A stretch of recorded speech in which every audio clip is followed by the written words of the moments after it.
ধর জি একটা গ্রুপ আর জি ড্যাশ একটা গ্রুপ। গ্রুপ মানে সবাই জানে, তার মানে এখানে কি কি আছে, জি একটা নন এমটি সেট, জি ড্যাশ আর একটা নন এমটি সেট, জি আর জি ড্যাশ একও হতে পারে, যাই হোক। আর এটা হচ্ছে একটা বাইনারি কম্পোজিশন ডিফাইন্ড অন জি, যার চারটে গুণ আছে, তাই না? এখানেও তাই, এখানে চারটে গুণ আছে। তো আমরা এখন কি করব, এই যে জি যে group with respect to this composition circle, আমরা জি যে নন এমটি সেট, এই নন এমটি সেট থেকে এই নন এমটি সেট জি থেকে জি ড্যাশ একটা ম্যাপ ডিফাইন, ম্যাপ মেশিন এখান থেকে নিয়ে এখানে দেব।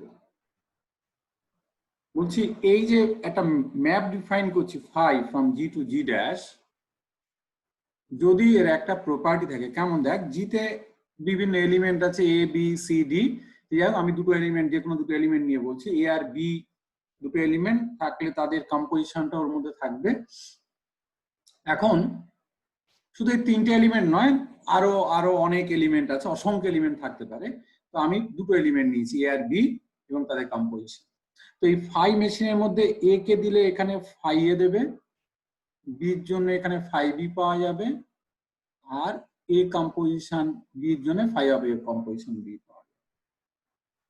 যদি if phi of A composition B, এই যে এইটার জন্য যে ভ্যালুটা এখানে পাওয়া যাবে, সেইটা যদি এর জন্য যেটা পাওয়া যাবে আর বি এর জন্য যেটা পাওয়া যাবে তাদের কম্পোজিশন নিলে হয়, for all A B belongs to G, G এর যে কোনো দুটো এলিমেন্টের জন্য যদি এই গুণটা থাকে এই মেশিনের, যে ফাই অফ এ কম্পোজিশন বিটা যদি phi A star phi B দেয়, ফাই এ আর ফাই বি দেয় জি ড্যাশের, জি ড্যাশ যে গ্রুপ সেটা হচ্ছে এই কম্পোজিশন রেসপেক্টে, তাই এখানে phi of A composition B সমান phi A star phi B for all AB belongs to G। যদি এটা হয় তাহলে আমরা এই ফাইটাকে বলবো homomorphism from G to G dash. তাহলে একটা ম্যাপ কে বলা হবে হোমোমরফিজম, সে ম্যাপের এই বৈশিষ্ট্যটা থাকতে হবে যে ডোমেইনের আমি যে কোনো দুটো এলিমেন্ট নেব,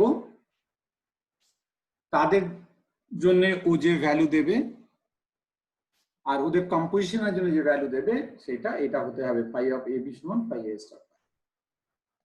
এতটুকু হচ্ছে হোমোমরফিজম ডেফিনেশন। এবার আমি এক্সাম্পল দেব। এবার একটা ম্যাপ সে 1-1 হতে পারে, ইনজেক্টিভ হতে পারে, সাবজেক্টিভ হতে পারে, কোনোটাই না হতে পারে, তাই না? দুটোই হতে পারে। তো এই বিভিন্ন গুণের উপর এর আবার নাম আমরা গুণ বাড়িয়ে দেব, নামও চেঞ্জ করে দেব, ঠিক আছে? আসছি সেগুলো। একটা সিম্পল এক্সাম্পল দিই যেটা আমাদের খুব বেশি কাজে লাগবে। এক্সাম্পল 1, জি, আমি জি দিয়ে বলি, অ্যাকচুয়ালি আমাদের সেই S3টাকে আমি এখানে জি বলছি। জিতে 6টা এলিমেন্ট আছে, তোদের নিশ্চয়ই মাথায় আছে। Rho naught, rho 1, rho 2, rho 3, rho 4, rho 5। Rho naught সেই অ্যাকচুয়ালি এরা পারমুটেশন, সবাই বুঝতে পারছে, মানে এস থেকে এসে আমরা বাইজেক্টিভ ম্যাপ ডিফাইন করব, সেই এসে 1, 2, 3 ছিল, সে যতগুলো বাইজেক্টিভ ম্যাপ ডিফাইন করা যাবে সেই বাইজেক্টিভ ম্যাপ গুলোকে পারমুটেশন বলে, সবাই জানে। আমাদের এখানে রো নটটা হচ্ছে আইডেন্টিটি পারমুটেশন, রো 1টা সেই 1, 2, 3 সবাই জানে, তাহলে আমি একবার বলছি। রো 2টা হচ্ছে 1, 3, 2, রো 3টা হচ্ছে 2, 3, 1টা 1 এ ওখানে, রো 4টা হচ্ছে 1, 3, 2টা 2 তে ওখানে, রো 5টা 1, 2। These are the 6 permutations. So this G forms a group with respect to a composition, the composition of mapping actually. G forms a group. মনে কর এটা একটা গ্রুপ, সবাই জানে গ্রুপ, আমরা দেখেছিলাম চেক করে। আর একটা গ্রুপ মনে কর জি ড্যাশ, তাতে দুটো এলিমেন্ট আছে 1 আর -1। This G dash forms a group with respect to ordinary multiplication. Ordinary multiplication. এখন আমরা একটা ম্যাপ ডিফাইন করছি, আমি হোমোমরফিজম একটা তৈরি করার চেষ্টা করছি। ম্যাপ ডিফাইন করছি phi from G to G dash such that phi alpha equal to 1 if alpha is an even permutation is equal to -1 if alpha is an odd permutation. এখন আমরা চেক করব যে এই ফাইটা হোমোমরফিজম কিনা। লক্ষ্য কর, এই যে ইভেন পারমুটেশন আর অড পারমুটেশন বললাম, আমরা জানি যে জিনিসগুলো এখানে কাজে লাগবে। এখানে এই তিনটে পারমুটেশন হচ্ছে ইভেন, তোরা নিশ্চয়ই জানিস, আর এই তিনটে হচ্ছে অড। আরো আমরা জানি যে দুটো ইভেন পারমুটেশনের কম্পোজিশন নিলে ইভেন হয়, দুটো অড পারমুটেশনের কম্পোজিশন নিলে ইভেন হয়, একটা অড আর ইভেনের কম্পোজিশন নিলে অড। তাহলে আমরা এখন চেক করব যে এই ফাইটা হোমোমরফিজম কিনা। ফাইটা হোমোমরফিজম হতে গেলে কি হতে হবে? Phi of rho composition sigma equal to phi rho into phi sigma for all rho comma sigma belongs to G. এটা হতে হবে, বল এইটা হতে হবে কিনা। এইটা হলেই আমি বলবো ফাইটাকে হোমোমরফিজম, তাই না? জি এর আমি যে কোনো দুটো এলিমেন্ট নেব, নিয়ে তাদের কম্পোজিশন নিয়ে ওই মেশিনে দিয়ে দেবো, আর ওই রো আর সিগমা আলাদা করে মেশিনে দেবো, দিলে ওদের যে ভ্যালু পাওয়া যাবে ওদের মধ্যে কোন কম্পোজিশন হবে, যেহেতু phi of rho phi of sigma ওগুলো কোথায় যাবে? জি ড্যাশে।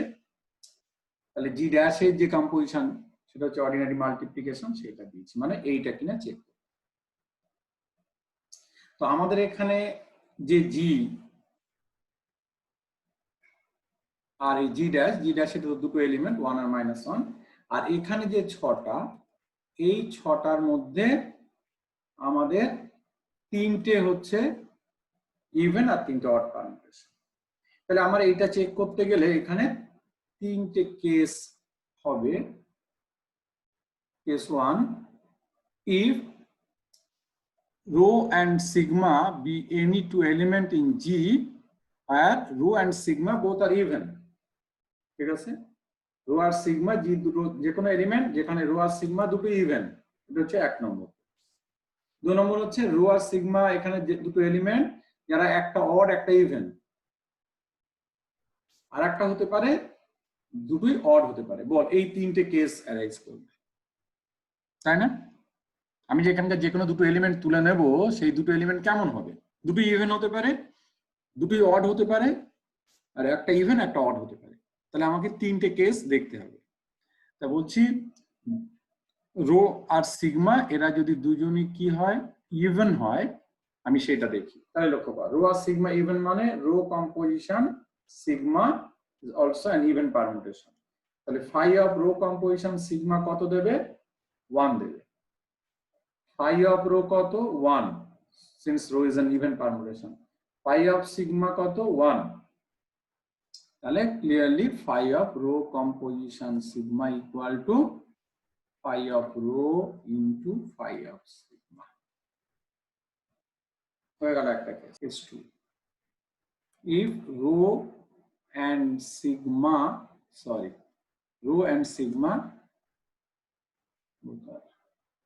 odd permutation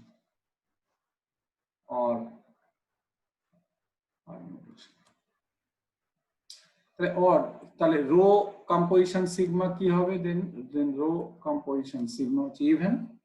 তাহলে phi of rho composition sigma 1, phi of rho -1, odd হলে -1 দেবে, phi of sigma -1. So clearly phi of rho composition sigma equal to 1 equal to -1 into -1 equal to phi of rho into phi of sigma। তাহলে দুটোই odd হলো, ঠিক আছে, বুঝতে পেরেছি। আর কিছু না বললেও চলতো। কেস 3 হচ্ছে আমার if rho is an even permutation and sigma, then odd permutation. Then phi of rho equal to 1, phi of sigma equal to -1. Rho composition sigma তাহলে কি হবে, অড পারমুটেশন হবে, phi of row composition sigma -1, this equal to 1 into -1 equal to phi of rho into phi of sigma. তার মানে therefore phi is homomorphism.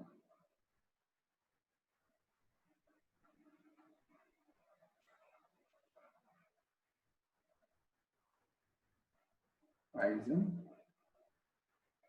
homomorphism from G to G dash.